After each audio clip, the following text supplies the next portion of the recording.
ایک مختلف عورت۔ اقبال انصاری کا افسانہ۔ وقار کی خوشی کا ٹھکانہ نہ رہا جب اسے تاشقند یونیورسٹی کا دعوت نامہ موصول ہوا۔ اس نے کبھی خواب میں بھی نہیں سوچا تھا کہ تیمور لنگ پر لکھے اور ٹائمز میگزین میں شائع ہونے والے اس کے مضمون کا ایسا شاندار نتیجہ نکلے گا۔ تاشقند یونیورسٹی کے تاریخ کے شعبے نے اسے 10 دن کے لیے ازبکستان کی سیر کا دعوت نامہ بھیجا تھا، تمام خرچ یونیورسٹی کے ذمے۔ ایمبیسی نے فوراً ہی ویزا دے دیا اور وقار ایرو فلوٹ کے دیو پے کر بوئنگ سے تاشقند پہنچ گیا۔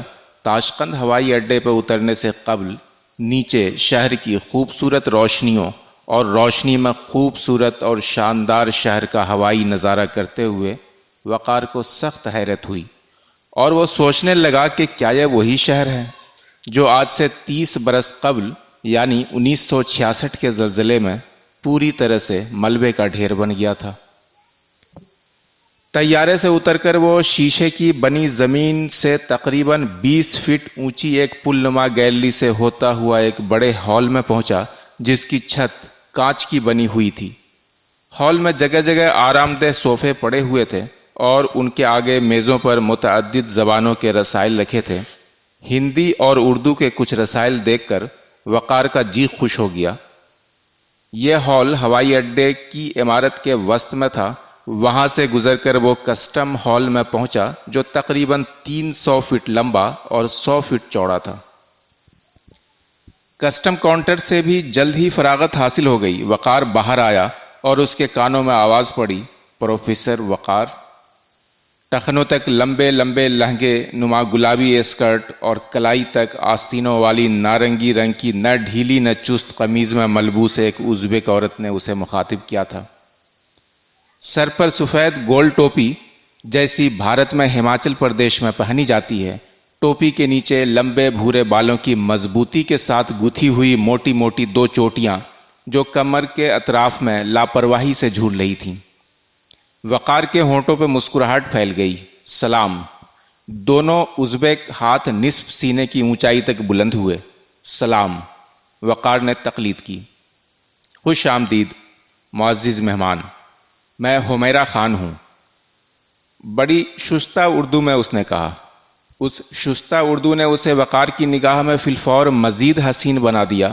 یوں بھی کم حسین نہیں تھی 32 برس کا اپنی تکمیل تک کھلا ہوا ازبک پھول۔ تم سے مل کر بہت خوشی ہوئی پروفیسر حمیرہ، وقار نے کہا۔ مجھے بھی اچھا لگ رہا ہے معزز دوست، حمیرہ نے بڑے خلوص کے ساتھ اپنی نرم مسکراہٹ بکھیری۔ امید ہے سفر خوشگوار رہا ہوگا۔ وقار کو ایسا لگا جیسے واقعی کوئی پھول بولنے لگا ہو۔ اپنی کار میں وہ وقار کو ہوائی اڈے سے 12 کلومیٹر دور کمان کی شکل کے 18 منزلہ ہوٹل ازبکستان لائی۔ وقار کے لیے 16ویں منزل پر کمرہ بک تھا۔ پورا ہوٹل دودھیا روشنی میں جگمگا رہا تھا۔ صفائی ایسی جیسے ابھی ابھی کی گئی ہو۔ ہر کمرے کے دروازے پہ بڑے بڑے پھولوں والے موٹے موٹے خوبصورت سوتی پردے، گملوں میں خوبصورت پھول اور قسم قسم کے پودے۔ سامنے ہریالی ہی ہریالی، موسم میں بڑی خوشگوار اجنبیت۔ میں نے جان بوجھ کر 16ویں منزل پر یہ کمرہ تمہارے لیے بک کروایا ہے۔ یہاں سے ہمارے شہر کا منظر تمہیں اچھا لگے گا، حمیرہ نے کہا۔ بڑی نرم سی مہک اس کے پاس سے آ رہی تھی جو یقیناً اس کے بدن کی تھی۔ ہوٹل میں وقار کو بڑا VIP ٹریٹمنٹ ملا۔ اتنی دیر ہی میں اسے اندازہ ہو گیا کہ یہاں کے لوگ ہندوستان اور ہندوستانیوں سے بہت محبت کرتے ہیں۔ اس کا لباس، شیروانی اور چھوٹی مہری کا پیجامہ دور سے ہی اس کے ہندوستانی ہونے کا اعلان کر رہے تھے۔ جو بھی اس کے پاس سے گزرا اس نے بڑی محبت سے دونوں ہاتھ نصف سینے تک اٹھا کر وقار کو کھلا ہوا بلند آواز سلام کہا۔ ہر سلام میں خلوص تھا، اپنائیت تھی۔ دوسرے دن تاشقند یونیورسٹی کے شعبہ تاریخ میں دہلی یونیورسٹی کے شعبہ تاریخ کے پروفیسر وقار انور کی بڑی اوبھگت ہوئی۔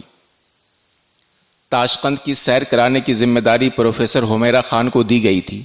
لینن اسکوائر سے کچھ پہلے حمیرہ نے بتایا، یہ وہ مقام ہے جہاں 1978 میں ہند سوویت اشتراک سے بنی فلم علی بابا 40 چور کی شوٹنگ ہوئی تھی۔ اس میں کچھ سوویت آرٹسٹوں کے علاوہ دھرمندر، ہیما مالنی اور مدن پوری نے کام کیا تھا۔ دھرمندر اور ہیما مالنی کے ساتھ میری کچھ تصویریں بھی ہیں، میں تمہیں دکھاؤں گی۔ 30 فٹ اونچے سنگ مرمر کے کھمبوں پر سنگ مرمر کی ہی بنی ایک صندوق نما عمارت کی طرف اشارہ کرتے ہوئے حمیرہ نے کہا، یہ لینن میوزیم ہے، آؤ اندر چلیں۔ میوزیم کا ہال 90 فٹ لمبا اور 90 فٹ چوڑا تھا۔ آدھا دن وہ لوگ میوزیم میں رہے۔ یہ 20 منزلہ عمارت گورنمنٹ ہاؤس ہے، حمیرہ نے بتایا، اور یہ مینار نما سفید عمارت پریس بلڈنگ ہے۔ یہ دونوں عمارتیں ہماری جدید فن تعمیر کے بہترین نمونے ہیں۔ پریس بلڈنگ کا ایک حصہ سفید سنگ مرمر کا تھا اور دوسرا ہلکے سبز سنگ مرمر کا۔ اور یہ نوائی تھیٹر اسکوائر ہے۔ اس کا نام ہمارے ملک کے عظیم شاعر علی شیر نوائی کے نام پر رکھا گیا ہے۔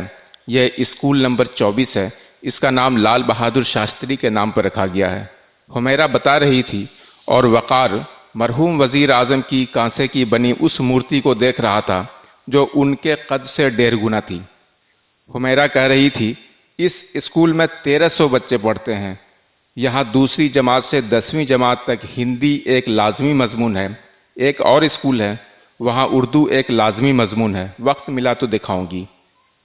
ہمارے یہاں تمام بچوں کو اسکول میں مفت ناشتہ دیا جاتا ہے۔ 10ویں جماعت تک کے بچوں کو کتابیں مفت دی جاتی ہیں۔ ہمارے ملک میں 10ویں جماعت تک تعلیم مفت بھی ہے اور لازمی بھی، اس لیے ہمارے دیس میں ناخواندگی نہیں ہے۔ تاشقند کی ہر سڑک کے دونوں طرف لمبے لمبے اور پتلے پتلے درخت تھے۔ چنار جیسے نظر آنے والے ان درختوں نے تاشقند کو حسن تو عطا کیا ہی تھا، ماحول کو آلودہ ہونے سے بھی محفوظ رکھا تھا۔ پورے تاشقند میں وقار کو کہیں کسی بھی طرح کی کثافت یا آلودگی نظر نہیں آئی۔ یہ ترکاری بازار ہے، حمیرہ نے بتایا۔ بازار کو ازبک زبان میں بازار ہی کہتے ہیں۔ وقار نے دیکھا ہر چیز تازی تھی۔ گندگی، کیچڑ، پانی، دلدل، بدبو کہیں نام کو بھی نہیں تھی۔ گاجر، آلو، بیگن، پیاز اور خربوزے بڑے سلیقے سے دکانوں میں سجے تھے۔ نہایت شائستگی سے بیچے اور نہایت خوشدلی سے خریدے جا رہے تھے۔ دکانوں کے باہر ایک طرف کچھ کاریں کھڑی تھیں، حمیرہ نے بتایا، یہ کاریں سبزی فروشوں کی ہیں۔ ان میں وہ اپنے بنگلوں سے سبزیاں لاتے ہیں۔ ہر بنگلے کی پشت پر ان لوگوں کو زمینیں دی گئی ہیں۔ ان زمینوں پر یہ لوگ سبزیوں کی کاشت کرتے ہیں اور پھل اگاتے ہیں۔ ہر دکان پر سیب، انار، ناشپاتی، آڑو اور انجیر بھی فروخت ہو رہے تھے۔ ہر خریدار سبزی کے ساتھ پھل بھی خرید رہا تھا۔ ہر دکاندار نے وقار کو مخصوص ازبک سلام کیا اور تحفتاً کوئی نہ کوئی پھل دیا۔ سیاہ ڈبل روٹی، بھورے رنگ کی ڈبل روٹی، نان، دودھ، مکھن، باریک سفید آٹا اور بکری اور گائے کے گوشت کی دکانیں الگ تھیں۔ ہر چیز کے دام ہر جگہ ایک ہی تھے، نہ کوئی مول تول تھا، نہ کہیں بحث تکرار۔ حمیرہ نے بتایا، ہمارے یہاں باسی اور سڑی گلی چیزیں فروخت نہیں کی جاتی۔ ہم سبھی کو اپنی اور اپنے ساتھ اپنے ملک کے تمام باشندوں کی صحت کا بہت خیال رہتا ہے۔ وقار کے ایک سوال کے جواب میں حمیرہ نے کہا کہ ہاں، یہاں 24 گھنٹے بجلی ملتی رہتی ہے۔ ہم لوگ سورج کی گرمی کو بیٹریوں میں جمع کر لیتے ہیں اور یہ بیٹریاں گھروں اور فیکٹریوں کی بجلی کی کل ضرورت کو پورا کرتی ہیں۔ کسی نے وقار کو انگوروں کا ایک گچھا تحفے میں دیا۔ حمیرہ بولی، کھا کر دیکھو، یہ بہت خوش ذائقہ ہوتا ہے۔ ہمارے ملک میں بہت سی طرح کے انگوروں کی کاشت ہوتی ہے اور ان میں سے 46 طرح کی شرابیں بنائی جاتی ہیں، لیکن ہمارے یہاں شراب ایک ضرورت ہے، مدہوشی یا بدہوشی کے لیے اس کا استعمال نہیں ہوتا۔ شہد کے ایک اسٹور میں شہد دکھاتے ہوئے وقار کی ازبک دوست نے کہا، ہمارے ملک میں 3 رنگوں کا شہد پایا جاتا ہے۔ زعفرانی رنگ کا، جو زعفران کے کھیتوں کے نزدیک درختوں پر محنتی ازبک شہد کی مکھیاں جمع کرتی ہیں، ہلکے سبز رنگ کا اور ہلکے سرخ رنگ کا۔ یہ سرخ رنگ والا دیکھنے میں بھی سب سے اچھا ہوتا ہے اور مزے میں بھی۔ وقار کو لگا کہ حمیرہ کا خمیر اسی سرخ رنگ کا شہد سے اٹھایا گیا ہے۔ ہر طرف عورتیں مردوں کے ساتھ مصروف عمل تھیں۔ کھیتوں میں، باغات میں، کارخانوں میں، فیکٹریوں میں، دفتروں میں، ہر جگہ زندگی کے ہر شعبے میں، ہر لمحہ مذکر اور مؤنث ہاتھوں کی مشترکہ ازبک محنت سے سنور رہا تھا۔ اکثر عورتوں کو گھر پہنچنے میں رات ہو جاتی تھی، لیکن کہیں کوئی چھیڑ چھاڑ، کوئی بدتمیزی، کوئی بےہودگی نہیں تھی۔ عورتیں عزت و قدر کی چیز تھیں، کھلونا نہیں تھیں۔ عورتیں خود بھی پورے لباس میں رہتی تھیں، لمبی پوری آستینوں والی قمیض جو نہ بہت ڈھیلی نہ چست، لمبے ٹخنوں تک کے اسکرٹ یا ڈھیلی ڈھیلی شلواریں، سروں پر یا تو ٹوپیاں یا اسکارف۔ محلوں اور گلیوں میں وقار کو کہیں بھی کوڑے کچرے کے ڈھیر، سڑکوں پر بہتا ہوا نالی کا پانی یا کسی بھی قسم کی گندگی یا غلاظت نظر نہیں آئی۔ 10ویں دن حمیرہ اسے مشرقی علوم کے مرکز لے گئی۔ یہ گوشہ دیکھو، ہم نے خواجہ احمد عباس اور سبھدرا کماری چوہان کا سارا ادب اپنی زبان میں ترجمہ کر لیا ہے۔ یہ پریم چند کے تراجم ہیں، یہ کرشن چندر کے، اور یہ علی سردار جعفری کے۔ یہ رابندر ناتھ ٹیگور ہیں 8 جلدوں میں، اور یہ حضرت امیر خسرو۔ وقار کو پتہ ہی نہ چلا کہ 10 دن کیسے گزر گئے۔ ان 15 دنوں میں 3 کام ہوئے تھے۔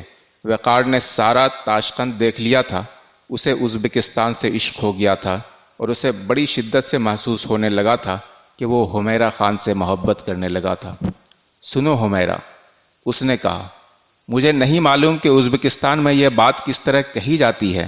مجھے یہ بھی نہیں معلوم کہ میرے ملک میں یہ بات کس طرح کہی جاتی ہے۔ شاید ہر جگہ یہ بات کہنے کے الگ الگ طریقے ہیں، شاید ہر شخص یہ بات اپنے اپنے انداز سے کہتا ہے۔ میں نے یہ بات ابھی تک کسی عورت سے نہیں کہی ہے۔ مجھے نہیں معلوم کہ تم میرے منہ سے یہ بات ایک دم واضح الفاظ میں سن کر کیسا محسوس کرو گی۔ اگر میرے الفاظ یا انداز سے تمہیں ناشائستگی کا احساس ہو، اگر تمہیں عجیب لگے یا ناگوار گزرے تو معاف کر دینا۔ میں تم سے شادی کرنا چاہتا ہوں، تمہیں اپنی شریک حیات بنانا چاہتا ہوں۔ ہم دونوں کی پسند اور ناپسند ایک جیسی ہے۔ مجھے یقین ہے کہ ہم دونوں ایک دوسرے کا ہاتھ پکڑ کر ایک خوشگوار زندگی گزاریں گے۔ حمیرہ وقار کی طرف دیکھ رہی تھی اور بڑی اداس سی توجہ کے ساتھ اس کی باتیں سن رہی تھی۔ وقار کی بات ختم ہوتے ہی اس نے ایک طویل سانس لی اور نگاہ جھکا کر دھیرے سے بولی، وقار، کیوں تم نے ایسی خواہش کو اپنے دل میں جگہ دی جو پوری نہیں ہو سکتی؟ کیوں پوری نہیں ہو سکتی؟ وقار نے احتجاج کیا۔ حمیرہ نے پھر ایک طویل سانس لے کر کہا، اس لیے کہ تمہاری شریک حیات بن کر مجھے تمہارے ساتھ جانا پڑے گا، اور میں اپنا ملک نہیں چھوڑ سکتی۔ میرے ملک کو میری ضرورت ہے۔ میرے ملک کے تئیں میرے بہت سے فرائض ہیں جنہیں پورا کرنا ہے۔ میرے ملک کے مجھ پر بہت سے قرض ہیں جنہیں اتارنا ہے۔ ساری زندگی یہ فرائض پوری کرتی رہوں تو بھی سارے فرائض ادا نہیں ہوں گے۔ ساری زندگی یہ قرض اتارتی رہوں تب بھی یہ قرض نہیں اتریں گے۔ اگر تم میرے ساتھ نہیں رہ سکتی تو میں تمہارے ساتھ رہوں گا، وقار نے بڑے جوش کے ساتھ کہا۔ اپنا ملک چھوڑ دو گے؟ بڑی حیرت سے حمیرہ نے پوچھا۔ وقار بولا، ہاں چھوڑ دوں گا، یہاں ازبکستان میں سکونت اختیار کر لوں گا۔ حمیرہ وقار کو ایک ٹک دیکھے جا رہی تھی، بغیر پلکیں جھپکائے۔ وقار کو ایسا لگا جیسے اس نے زندگی میں پہلی بار حیرت کو چہرہ بنتے دیکھ لیا ہو۔ تم میرے لیے اپنا ملک چھوڑ دو گے؟ حمیرہ نے کچھ دیر بعد پوچھا۔ ہاں چھوڑ دوں گا۔ وقار کے لہجے میں بڑا عزم تھا۔ حمیرہ نے ایک طویل سانس لی اور بولی، جو شخص ایک عورت کے لیے اپنے ملک جیسی عزیز ترین چیز کو چھوڑ سکتا ہے، وہ کل کو اپنے کسی دوسرے مفاد کے لیے اپنی عورت کو بھی چھوڑ سکتا ہے۔ سنو پروفیسر وقار، ایک راز ابھی ابھی مجھ پر منکشف ہوا ہے۔ وقار نے پوچھا، کیا؟ اس ازبک عورت نے بڑی سادگی سے کہا، تم بے حد گرے ہوئے انسان ہو۔